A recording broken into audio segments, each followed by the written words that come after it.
Welcome, everybody, to the NFL show on the Grueling Truth Sports Network. I'm your host for the NFL show, Mike Goodpaster.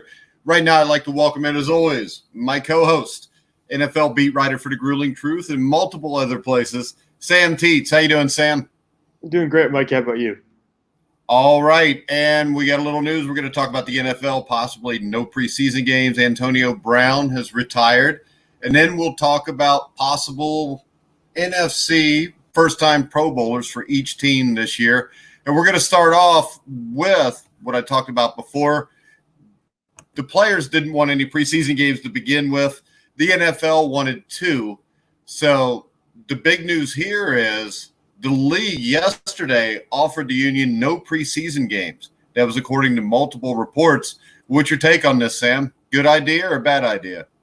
I mean, I don't have an issue with them not having a preseason because I recognize that people have been talking about preseason doesn't serve a huge point. I think there should be, in a regular situation, at least one or two preseason games if we're talking about moving forward. But this year, I understand not wanting to have having that extra stress or having an extra game when you don't really need it, I think, especially in this situation. You're talking about getting health and safety protocols in place.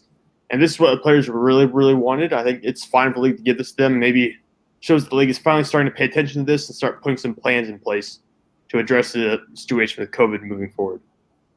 All right, but the thing is this. If you play two preseason games, you're going to spend 16 weeks flying around anyways. What's one or two more weeks would be my question. And the other thing is this. What happens to guys that are signed that don't have a chance to prove themselves now? Because you could have a guy that looks great in the preseason, but you haven't seen him play in an actual football game. I would think that would be an issue if I'm coaching a team right now. Yeah, which is why I was kind of surprised that all of the players in the NFLPA were kind of on board with this idea of cutting the entire preseason out, because I thought, there are a lot of guys who are in the league right now who are on teams because they're on a 90-man roster right now. There are a lot of guys who won't be on final rosters come week one. But at the same point, those guys do have a chance to battle through those final 5-6 spots on the roster. So I was a little bit surprised with how quickly some of the guys around the league embrace this idea of getting rid of the preseason entirely, because it is important to some guys. Because if you shine in one or two preseason games, you have a chance to make it on the roster, or at least get yourself on the practice squad. But if you cut that out entirely, you never know what's going to happen. Yeah, but let's face it. All the guys in the NFLPA are already on rosters, so they don't care as much, and wouldn't that make their job safer? Yeah, you have a good point there. That's probably the way it is at this point. You also got guys like, when you have a lot of big-name players going down basically in media blitz in the NFL and saying, hey, look, this is what we really want, I think that sometimes shouts out the guys you don't really hear about in the media every day, some guys who are probably 50-50 chances to make the roster, and you hear more from the star players than you do about the average everyday Joes. Yeah, and the schedule that they want to follow calls for 3 weeks of strength and conditioning work, 10 days of non-padded practice, 10 days of padded practice over the final 2 weeks. My question is, will the padded practices look different? Because if I'm a coach, I want to see something at least close to being a live game situation. Yeah, I would expect the padded practices to be much more intense, or at the very least put yourself in some game scenarios and run through some situations here. Because I think, you have to have some hitting, you have to have some kind of contact in there before the season starts just to get yourself ready for the regular season.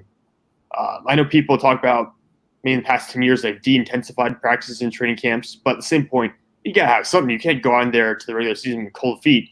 So 10 days alone of just padded practices, that seems to me that's a little bit not enough necessarily to get ready for a full regular season. I think we'll still see some guys be a little rusty come week one. Well, I think the de-emphasizing the contact in practices, while I don't think it's a bad idea, I think it does lead for, especially the first couple weeks of the season, even with the preseason games, I think it leads to a little bit sloppier play. So my question is, how sloppy is this now compared to what it was? Because I don't see how anybody's going to be ready game one. Yeah, I think we'll see 2 or 3 weeks even potentially where guys just aren't ready. Now, of course, it'll depend on team by team. Some teams maybe will put more effort in, or maybe some teams will figure out exactly what they have to do moving forward. Maybe you'll see teams like the Patriots, who obviously have an expert coach, possibly the greatest coach of all time, leading them. Maybe teams like that will be ready to go week one. But I can see certain teams where you have new head coaches in place, or you've changed regimes here recently, and having a little bit of trouble getting started at the very beginning of the season. So I think we could see 2 or 3 weeks where it's just not at the same level that we're used to before we actually get back to regular season football. All right, Antonio Brown is retiring apparently again. He tweeted yesterday, "It's time to walk away. I done everything in the game." I don't know. His punctuation is not real good. And then he tweets a little bit later, "At this point, the risk is greater than the reward. Thank you, everyone who've been part of this journey. I sincerely thank you." Where did he go to college, by the way? Central Michigan, I'm pretty sure. Okay. Doesn't say much for Central Michigan, does it? But do you think that, I mean, we heard the Ravens and Seahawks have been among teams that have been having internal discussions about the possibility of signing Brown. So now it looks like Brown's taking his name out of that unless he changes his mind again. What's your take? Do you think Antonio Brown is serious? And do you really care? I mean, at this point, I think it's not necessarily going to make a huge impact on the regular season whether Antonio Brown decides to play or not. Now, it could make a big difference for a team, but if he doesn't show up and he doesn't play, I think you're going to see a lot of people are just going to say, "Meh, oh well, so be it." But for Brown, I don't think this will be the end for him. I know he's had plenty of off the field issues. He's probably done a bunch. He's alleged to have done a bunch of terrible things. But I mean, if you're Antonio Brown, this guy, I'll say this: he works very hard for football. That's the one thing he does probably very positively. He works extremely hard when it comes to practicing that kind of stuff. I don't think he'll be done with football. I think he'll probably flirt with it again at some point during the regular season, especially if the NFL can prove that there's really no risk to COVID-19 or the league can put something out there where basically they're able to play games safely. I think we'll see Antonio Brown throw his head back. Antonio Brown really cares about COVID? I have no idea. I have no idea what Antonio Brown cares about. I can't understand Antonio Brown. I doubt it. Maybe it's just an excuse for him to tweet this out and get some attention because he does like attention. Well, we do know that. And yeah, I could definitely see this being just, if you put it on Twitter one day and 3 or 4 weeks down the line, it might be something entirely different. So you think he signs with the Tampa Bay Buccaneers now? I think Bruce Arians is never going to allow that. I think Bruce Arians is totally against signing Antonio Brown. All right, so let's get to our final topic, predicting one future first-time Pro Bowler for each NFC team. And we'll start with the Arizona Cardinals. Who do you got, Sam? But the Cardinals, I think this is a pretty easy selection to me. I think there are a couple guys out there who you could consider, but I think Kyler Murray is the one everyone's going to bring up all the time. Kyler Murray was very impressive last year. I think he still has to work on his efficiency a little bit. There were a few too many turnovers. I think he forced it a little bit. But I expect a huge jump from year 1 to year 2. You got Larry Fitzgerald back. You got DeAndre Hopkins joining you. I think it'll be a great year for him, and I think he'll make a Pro Bowl this coming season. Yeah, I agree. I would go with Kyler Murray also if he cuts down on the turnovers. And I think the Cardinals are a team that could possibly slip into the playoffs. When you look at DeAndre Hopkins, that's going to make Kyler Murray even more dangerous. I think the offensive line will be a little bit better. I think the offensive line and maybe being behind in a lot of games is what forced a lot of those turnovers, just trying to make a play here or there. So that's who I would go with also would be Kyler Murray. We go to the Atlanta Falcons. I think my choice would be tight end Hayden Hurst. And I really like Hurst. I think he is a good tight end.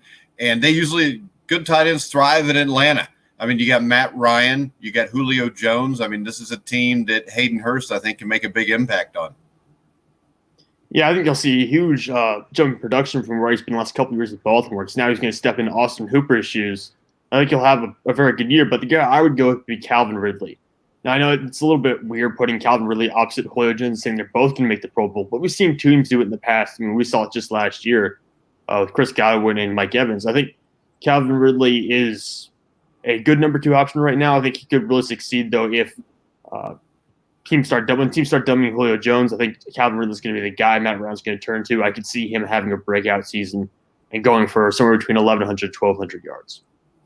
All right, let's move on to the Carolina Panthers. Sam, I'll let you have the first crack at that. They got all kind of guys, huh? Yeah, the Panthers are a difficult one just because they've got a little bit of everything, and they're really not going anywhere fast. I think the guy who I would take would probably be DJ Moore at wide receiver. I'm not entirely trusting Teddy Bridgewater. I think he started 6 games in the past 3 or 4 years, so I'm not entirely trusting that Bridgewater's the answer there in Carolina. But I liked from what I saw from DJ Moore last year with Kyle Allen most of the year, 87 receptions, over 1,100 yards, and 4 touchdowns. I think he could be the next Pro Bowl receiver in that lineup. Yeah, and I would think the Teddy Bridgewater thing that would worry me is he was with the Saints last year, who had a really good defense. They had a lot of weapons on offense. And Teddy Bridgewater's a guy to me that if you put the proper people around him, he can be successful. In Carolina, they don't have the proper people around him for him to be able to win. I would go with Brian Burns, who's an edge rusher in his second NFL season. Came out on fire as a rookie, tallying at least half a sack in 5 straight games beginning in week 2. He's stuck in a ridiculously bad defense, I think, right now. And when you look at him, though, I think this is a guy who piled up 16 pressures in his first 4 NFL games. This is going to be a massively revamped defense, stripped of older players that ate into his opportunities. So I think Burns, even though the defense may not be good, I think he's going to put up some big numbers, Sam. Yeah, I think so too. I think he was really impressive earlier last year. I'm looking forward to what he can do this coming season. They spent their entire draft, I'm pretty sure, on the defensive side of the ball. So Carolina's been addressing that side, really hoping to get things back in working progress right now. So I don't know what they'll do this coming season, but I think Brian Burns will be one of the lone bright spots on that side of the ball. All right, let's move on to the Chicago Bears, where I know Allen Robinson is considered their best wideout, but I think Anthony Miller has the potential to have a breakout season here. He piled up 445 of his 656 yards after week 9 last year, had a big game, 140 yards, 9 catches against the Packers. Or I think it was against the Packers or the Lions. I think it was the Lions on Thanksgiving Day. And with Taylor Gabriel's exit, I think that means more snaps. You get the addition of Nick Foles, who I assume will eventually be the starting quarterback there. So I think Anthony Miller is my pick for the Chicago Bears. Yeah, I'm not gonna pick Anthony Miller, but I think he's got the potential for sure. He's more talent than production at this point, but I think he could get to that point, which would give him a stable quarterback. I do think him alongside Allen Robinson will be a really good chance. It's kind of like Calvin Ridley alongside Julio Jones. The guy I'm going to side with is Roquan Smith. I know there's some issues with Roquan Smith early in his NFL career. He struggled with pass coverage, which is really surprising because that's what he did really well at Georgia. But I think Smith is a guy that once he figures out that pass coverage, he's got a little bit of everything else I think could really put together a complete resume. Could have a really good chance of making the Pro Bowl. All right, the Dallas Cowboys, your favorite team? No one's favorite team, Mike, except for maybe Anthony and a couple of delusional fans down in Texas. But the Dallas Cowboys, I think the guy who probably has the best chance of making the Pro Bowl for them for the first time is probably Darnell Collins at right tackle.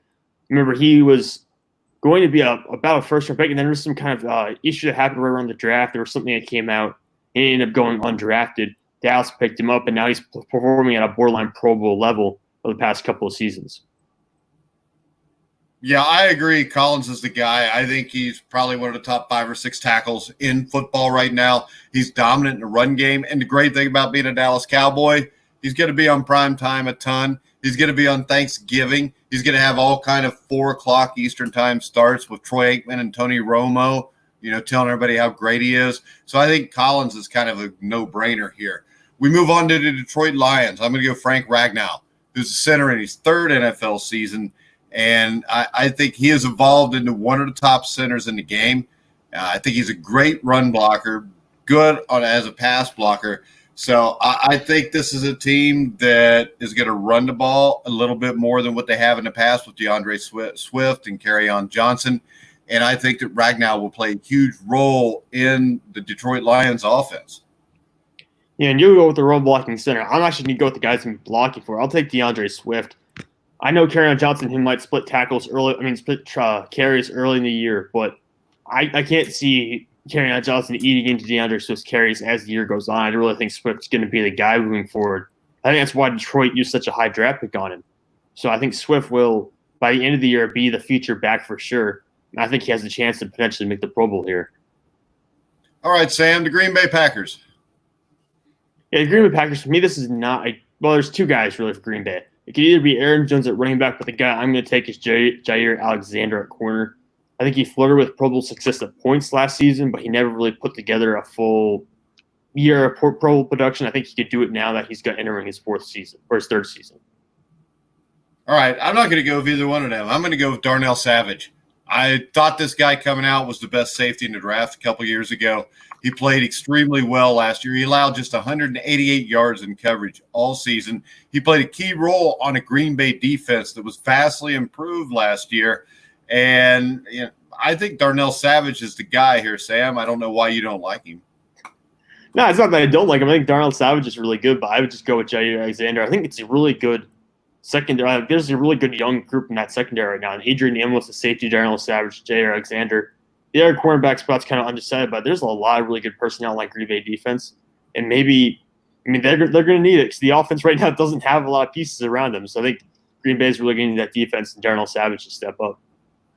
All right, next up we get the Los Angeles Rams. I'm going to go with Tyler Higbee here, and he's fifth NFL season. And I think the big key here is we saw 2 years ago tight ends were not a huge deal in Sean McVay's offense. But I think we saw that shift last year. Higbee caught 69 balls for 734 yards, 3 touchdowns. He was second among tight ends in yards per route run. He runs great routes. And Brandon Cooks is no longer there. Todd Gurley is no longer there. It's going to be more touches for Tyler Higbee. I think Tyler Higbee's the guy in L.A. Yeah, well, you go for Tyler Higbee. I'm going to go for Cooper Kupp. I loved watching Cooper Kupp last year. I think even in 2018, he was showing that he had the potential to be a Pro Bowl player. I think with Brandon Cooks gone permanently now, I think he's actually going to get more snaps. Maybe with Tyler Higbee, more of those passes will come his way. Both him and Robert Woods have been very consistent for them last year or two. I think Cooper Kupp is the guy going forward in that offense. He's going to be a free agent next year, so it's going to be interesting to see how they address that. But I think they love Cooper Kupp, and personally, I'm on board. I think he's a really good receiver. All right, next up, the Minnesota Vikings. Yeah, this is a very obvious one for me. I think it's got to be Anthony Harris at safety. I don't think it can be anyone else. And just based on what he did this past season, he was one of the best safeties in the league, arguably a top 5 safety in the league. Led the NFL with 6 interceptions, only did it in 14 games. And they franchise tagged him this offseason. I think he's looking for a big-time contract. And if he plays like this past year, he's going to get it next offseason. All right, I totally agree with Anthony Harris. I think he's a guy that should have been a Pro Bowler last year. I think, if I remember right, he was tied for the league lead in the NFL for interceptions, and he allowed 0 touchdowns over 14 starts. And I know they've got, Harrison Smith, who's already a Pro Bowler there, but I think both of these guys should be a Pro Bowler. Next up, the New Orleans Saints. And I'm going to go here. You know how much I talk about the Colts guard, Quentin Nelson. I would say the same thing, almost the same thing about Ryan Ramczyk, who's an offensive tackle in his 4th NFL season. I think he is maybe the best run-blocking tackle in the NFL. And when you look at him, I think this is a guy that is a no-brainer as a Pro Bowler. Yeah, this was a guy who was a first-team All-Pro this last year and did not make a Pro Bowl. So I agree with you. He's going to be one of the guys who has to make a Pro Bowl this coming season. And I think Saints fans will definitely go out and show their love for him by voting him in. I think he's got to make it this coming year. I will go with someone different, though, just because you took Ryan Ramczyk already. I'll say Marcus Williams at safety. This is another guy who's been very consistent since the end of the NFL. I think he is a borderline Pro Bowl prospect right now. Didn't really do it this past year, but I think he's right there. He's got a center field. He's a center field safety. I'm looking forward to what he can do this coming season. All right, the New York Giants. Yeah, this one's more tricky because I'm not entirely sure where I would go with the Giants here. I think it would be between Evan Ingram, who's always hurt, so I'm not going to take him. I'll take Andrew Thomas. I'll say Andrew Thomas. I believe he's the best tackle coming out of the draft. They picked him up early. I think he'll be a huge part of Saquon Barkley's resurgence. I think he'll really help out Daniel Jones. So I feel comfortable saying Andrew Thomas has a really bright future. I think it could be an immediate impact player for the New York Giants. All right, I'm going to go Kevin Zeitler because I just like offensive linemen. He's in his 9th season. I think he should have already been a Pro Bowler when he was with the Bengals, and I will bring up the fact that the Bengals' 5 straight playoffs were when Zeitler and Whitworth were there. The 3 or 4 years since Zeitler and Whitworth both left in the same offseason, no playoffs for the Bengals. He moved to the Meadowlands as part of the Odell Beckham Jr. swap last year in a roundabout way. And I think he made an immediate impact on a bad offensive line. I think he's one of the top 10 guards in the NFL. And I think that this is a guy that will be in his first Pro Bowl this season, Sam. And like you mentioned, he is part of the major success for the Cincinnati Bengals. And anytime you're involved in success with the Bengals, it's a rare opportunity for you. He deserves to be recognized for it. So I think you're right. He deserves to have more looks at him. I think it's a shame that some of the top guards in the league aren't really recognized just because of the position they play and they're often overlooked. All right. Is that who you got there or not? I said I was leaning Andrew Thomas, but I'll take Kevin Zeitler. All right, take Kevin Zeitler then. The Philadelphia Eagles, Sam. Yeah, the Eagles think there are a couple of guys lined up here, and really it comes down between Miles Sanders, Javon Hargrave, and Dallas Goedert for me. I like all three of those guys. I think they're very versatile players. I'm going to lean more towards Miles Sanders, though, just based on what he did this past season.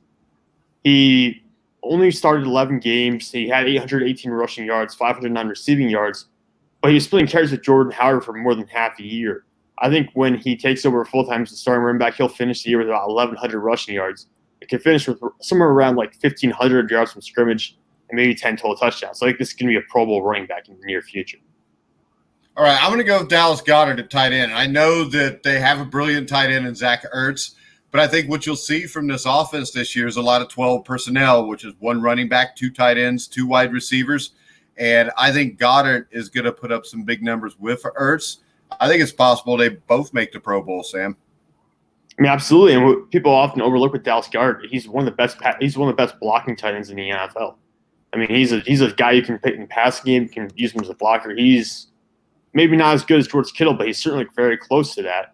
I think this is a guy who will, in the near future, be getting 700, 800 receiving yards a year easily. All right, San Francisco 49ers. I'm going to go with K1 Williams.